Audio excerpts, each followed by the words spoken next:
Part of our national heritage is under threat and on fire tonight. Our oldest national park is under siege tonight. The president to declare Yellowstone National Park a national disaster area.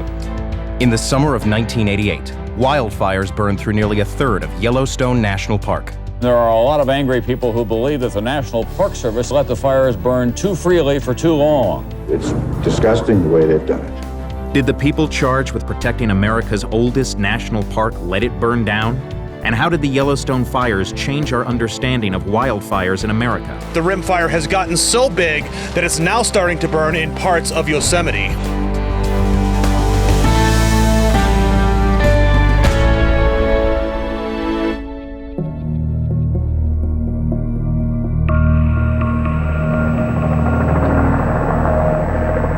In the summer of 1988, Robert Barbee, the superintendent of Yellowstone, saw nothing ominous when lightning ignited a series of fires in June. It was just the beginning of another fire season. We were gratified at first. We thought, well, you know, fire needs to be brought back into the system. And so little fires began to spring up. Since 1972, the Park Service had allowed naturally caused fires to burn out on their own. There was a confidence in the natural resource area that we knew what to expect and we knew what we were doing when we got a fire. That confidence was built on computer models, constructed from years of data that precisely told park officials when to let natural fires burn and when to put them out. But by mid-July, park officials realized the fires were not burning as predicted, but spreading at an astonishing rate. All the models that had existed prior to 1988 went out the window in 1988. The fire just went right through everything.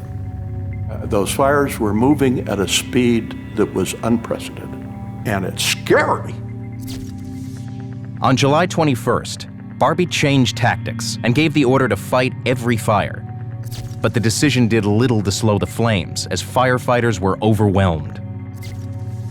By July 27th, the fires had devoured nearly 100,000 acres, more than double the total acreage burned in Yellowstone since 1972, and the story became national news.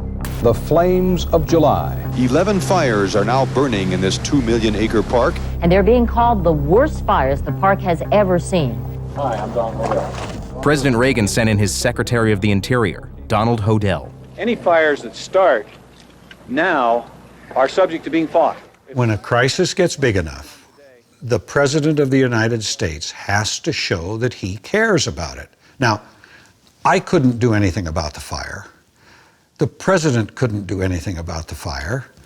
But if the President hadn't been briefed on it, it would have been easy for his critics to say, well, he doesn't care about the fire. Well, it's not true.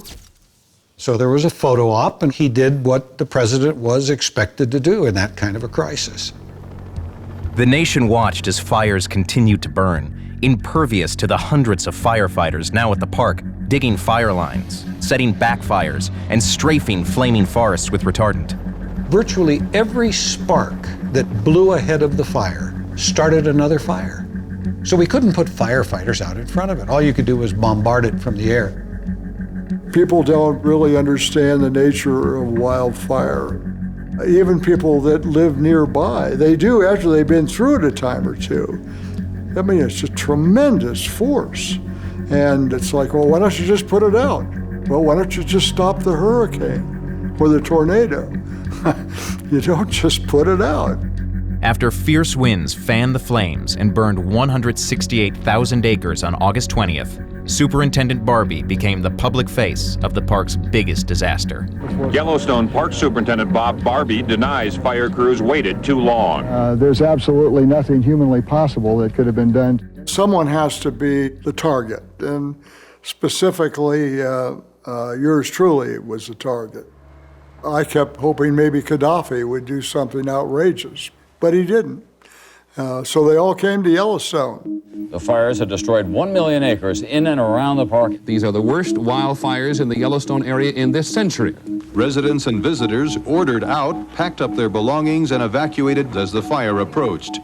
The assault on park officials picked up in early September, when the fires bore down on a national icon, the Old Faithful Inn. There are a lot of angry people who believe that the National Park Service is responsible, that it let the fires burn too freely for too long. President Reagan moved to deal with a firestorm of protest over his administration's let it burn policy. Area ranchers have said the let it burn attitude makes no sense. Somehow the media coined the term let it burn. That's not our term. That was not our term. It was their term. The flawed policy that the National Park Service rode to hell. The flood of pictures and reports told a convincing story.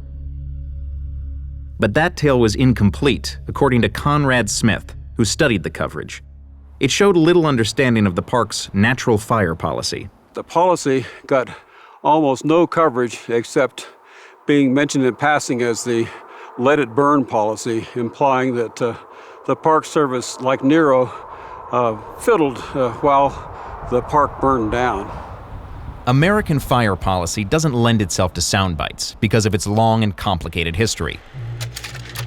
After the Big Burn of 1910 destroyed some 3 million acres across the Northwest, federal officials suppressed every fire as soon as it started, and eventually drove that idea home with one cuddly little bear. With the ranger's hat and shovel and a pair of dungarees, you will find him in the forest always sniffing at the breeze. Smokey Bear was so successful in getting his message across that he became the most effective firefighter in history, while tons of underbrush quietly piled up across the country's national parks, setting the stage for huge fires. To reduce the dangerous buildup, park officials shifted tactics in 1972 to let naturally caused fires burn themselves out. But by 1988, only about 30,000 acres of the 2.2 million acre park had burned. Every year that an area in the park's not burned adds equivalent of 300 gallons of gasoline per acre. That left tons of underbrush untouched, and after an extremely dry summer, highly flammable. When you get all of those variables, and then you get the wind, and it happens rarely, but it's the perfect storm. After 3 months, the Yellowstone fires ended as they began, with an act of nature. What an army of firefighters, hundreds of aircraft, and $120 million couldn't do, a quarter-inch of snow did on September 11th. Throughout the summer of 1988, a recurring theme in the Yellowstone coverage was that the park was gone forever. This is what's left of Yellowstone tonight. They keep telling me it's history, but I would rather see it as it was. But no sooner were the fires out than the coverage shifted to a more upbeat note. The wondrous process of renewal there has already begun. It's all here. It's alive and well. Now a new season is at hand. The first fragile signs of new life amid the ashes of last year's Yellowstone fires. Buttercups, mountain dandelions, and a newborn bison calf. But the reported surprise of the park's rebirth was hardly news to park officials like Varley, who understood what was happening even as the fires raged during that long, hot summer. We knew from all of the studies that there was nothing to fear ecologically from fire. Every plant had a strategy built into its genetics to help it survive. The most famous, of course, is the lodgepole pine, which has these wonderful cones that require fire to open them. And when 80% of the park is lodgepole pine, then you can conclude that it's been putting up with fire for millennia. In many ways, the 1988 fires ushered in the modern era of fire management, as they dramatized that fire belonged in Yellowstone, and in any forest, just like the trees, streams, and bison. Indeed, letting some fires burn is absolutely crucial to reducing the threat of wildfires. But today, the explosion of house building in wilderness areas in the West has created a whole new set of challenges. Letting some fires burn is not an option near populated areas. That allows underbrush to build up, one factor that has made the spread of wildfires once again a summer staple on the evening news. It has been one of the worst wildfire seasons in modern history. These are the latest homes lost in this raging wildfire. Finding solutions to reduce wildfires while accommodating people, homes, and recreational places won't be easy. The stakes are high, as the recent Yarnell fire in Arizona made clear. The fire took the lives of 19 men. Nearly the entire town of Yarnell has been destroyed. In Yellowstone, it will take 200 to 300 years for the lodgepole pine trees to grow back to their full height. Meanwhile, the park's fire policy is virtually the same as it was in 1988. Naturally caused fires are allowed to burn, so long as they don't threaten lives or property. The park still relies on computer models, but they are considerably more robust. They can run a variety of scenarios in much shorter time. As for Robert Barbee, he's retired, but he still gets offers to talk about the summer of 1988, the summer that gave everyone an education in fire. Well, of course, there's always things that you would do differently. But let me say that the fires were unpredictable. They were uncontrollable. And the final analysis, they were unimaginable. And so it was bound to be a grand fire.